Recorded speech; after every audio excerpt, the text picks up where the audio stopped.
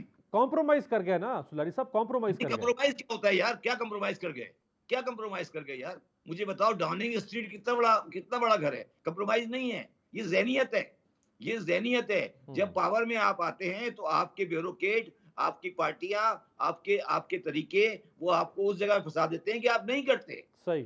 لیکن بات سمجھے, آپ لوگ اس بات کو سمجھ نہیں رہے ہیں.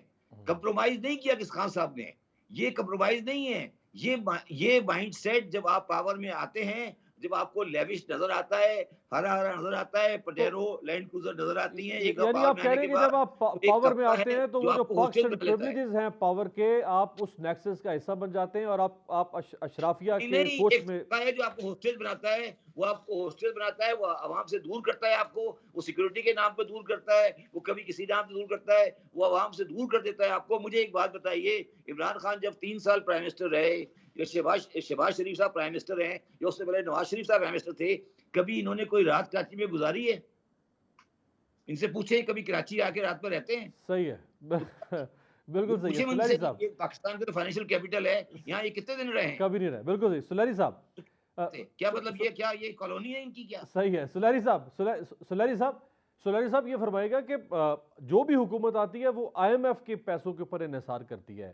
IMF آپ کو پیسے دیتے بھی رہے اگر, تو جب تک آپ اپنی ویلتھ جنریٹ نہیں کریں گے, جب تک آپ پاکستان کے جو انڈیجنس وسائل ہیں ان کے اوپر کام نہیں کریں گے, آپ کا ایگریکلچر ہے, آپ کا لائف سٹاک ہے, آپ کا ہیومن ڈیولپمنٹ ہے, آپ کے نیشنل ریسورسز ہیں، اس کے اوپر تو کوئی کام ہی نہیں کرتا 5 سال حکومتوں میں آنے کے بعد. صرف آئی ایم ایف سے پیسے لیے، ادھر کے پیسے ادھر پھینک دیے، ادھر کے پیسے ادھر پھینک دیے. دیکھیے امیر، میرا خیال ہے کہ اس وقت ہم جس کراس روڈ پہ کھڑے ہیں، یہ ٹرننگ پوائنٹ بھی پاکستان کے لیے بن سکتا ہے اگر بنانا چاہے تو. بنیادی طور پہ پچھلی کئی دہائیوں سے پاکستان میں ایزی فلو آف ڈالر جو تھا وہ آ رہا تھا. جاپان جنگ سے وہ شروع ہوا تھا، سیٹو سینٹو میں بھی ہمیں ڈالر ملتے رہے، اس کے بعد سوویت یونین کی جنگ میں ڈالر ملتے رہے، پھر وار آن ٹیرر پہ ڈالر ملتے رہے. تو ہمارا یہ خیال تھا کہ یہ سلسلہ لامتناہی ہے، اور پاکستان جو ہے اسٹریٹجکلی اتنا ویل پلیسڈ ہے کہ اس کو اگنور نہیں کیا جا سکتا، اور اس میں ڈالر کا جو فلو جو ہے چلتا رہے گا. اور تب ہمیں احساس ہوا جب افغانستان سے نیٹو افواج کی واپسی کے بعد پاکستان اپنے آپ کو اس خطے میں اس طرح سے ویل پوزیشن نہیں محسوس کر رہا جیسا کہ وہ کسی زمانے میں ہوتا تھا. اس کے بعد ایک بڑی پازیٹیو ڈیولپمنٹ ہوئی جس کا ہمیں ویلکم کرنا چاہیے، سعودیہ اور ایران کی جو دوستی ہے. لیکن اگین ہمیں یہ بھی ذہن میں رکھنا چاہیے کہ سعودی حکومت کے لیے پاکستان کی ریلیونس جو تھی وہ حوثی باغیوں سے لڑنے کے لیے بہت ضروری تھی یمن میں. اب وہاں پہ جب صلح کا آثار پیدا ہوئے تو پاکستان اگین ریلیونٹ ہو گیا. تو یہ جو اب نئی ریجنل ڈیولپمنٹس ہو رہی ہیں اس میں پاکستان تیزی کے ساتھ ریلیونٹ ہو رہا ہے، اور یہ وہ کراس روڈ ہے جس پہ اگر ہم اپنے انڈیجنس ریسورسز کو، جن کی طرف آپ نے اشارہ کیا، ایگریکلچر، مائننگ، آپ کے سروسز یا باقی جو نیش ہے، اگر اس کو ہم فوکس نہیں کریں گے، اس کو کیپٹلائز نہیں کریں گے، تو یہ جو ایزی فلو آف ڈالر تھا یہ والا سلسلہ ختم ہو گیا. ہم دیکھ رہے ہیں کہ $1 بلین کے لیے اس وقت پاکستان کو کس طرح سے ہماری حکومت کو ایک ملک سے دوسرے ملک جا کے بھاگنا پڑ رہا ہے. اور ابھی تو اگلے 4 سال اگر آپ دیکھیں تو یہ ایکسٹرنل اسسٹنس، اس کو آپ بڑے اگر آپٹیمسٹک ہو کے دیکھیں تو $25 بلین تک سال کی ہر سال چاہیے ہوگی.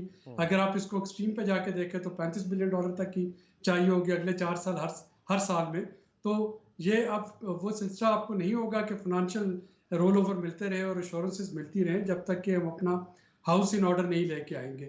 اور اس ہاؤس ان آرڈر لانے کے لیے سب سے پہلی جو چیز ہے وہ ملک میں سیاسی استحکام ہے، وہ ملک میں پالیسی کنسسٹنسی ہے، اور وہ ایک آپ کے پاس جو شیڈو سے تجاویز ہے وہ آنا بڑا ضروری ہے. کوئی بھی پارٹی اس وقت اپوزیشن میں ہے، لیکن اگر میں کہتا ہوں کہ الیکشن ہو جاتے ہیں اور پی ٹی آئی واپس آ جاتی ہے، اور اگر پی ٹی آئی اس وقت آپ کو ایک روڈ میپ نہیں دے سکتی کہ وہ کیسے صورتحال سے نکلے گی، تو اس کا مطلب یہ ہوا کہ صرف نام چینج ہوگا، پی ڈی ایم کی جگہ پی ٹی آئی آ جائے گی، یا اگر پی ڈی ایم بھی برقرار رہتی ہے، پی ٹی آئی نہیں آتی یا کوئی اور الائنس آ جاتا ہے، تو جب تک سیاسی جماعتیں جو ہیں وہ ایک بہت کلیئر روڈ میپ نہیں دیتی کہ وہ ایگریکلچر میں شرح نمو بڑھانے کے لیے کیا کریں گی، وہ سروسز سیکٹر میں کس چیز پہ فوکس کر رہی ہوں گی، وہ کس طریقے سے ڈیٹ سسٹینیبلٹی لے کے آئیں گی، تب تک شاید یہ جو ہمارا ایک وشیس سائیکل ہے یہ اسی طرح سے چلتا رہے گا. اور یہ بہت اچھی علامت نہیں ہے اس طرح سے چلنا. یہ جو لمبو میں ہے ہم، یہ یا ایک جو غیر یقینی کیفیت ہے، اس میں تو آپ کے جو وائٹ اکانومی ہے وہ بھی ڈالرائز ہوتی چلی جا رہی ہے. لوگ اپنے ٹیکس پیڈ منی سے ڈالر خرید کے وہ اس وقت لاکرز میں جمع کر رہے ہیں تاکہ کل کی جو غیر یقینی صورتحال ہے اس کا ان کو سامنا جو ہے وہ کر سکے. تو ظاہر ہے کہ ایسے میں معاشرے نہیں پنپ سکتے، یا ایسے میں معیشت نہیں پنپ سکتی. ہمیں تھوڑا سا اس پہ اس پوائنٹ پہ ٹھنڈے دل سے سوچنا ہوگا کہ اس کو ہم کیسے ایک ٹرننگ پوائنٹ بنائیں. جی بہت بہت شکریہ ڈاکٹر عابد قیوم سلیری، اور شبر زیدی صاحب ہمارے ساتھ موجود تھے. شبر زیدی صاحب کا کہنا ہے کہ پاکستان کا تاثر چوروں کا تاثر بن چکا ہوا ہے، اور چوروں کو کوئی بھیک تو دے سکتا ہے لیکن چوروں کو کوئی سرمایہ کاری کے لیے یا مدد کے لیے اس طرح پیسے نہیں دے سکتا. اور عابد قیوم سلیری صاحب کا کہنا ہے کہ پاکستان کو اپنے ہاؤس کو ان آرڈر کرنا پڑے گا. آپ سے ملاقات ہوگی کل، دیکھتے رہیے گا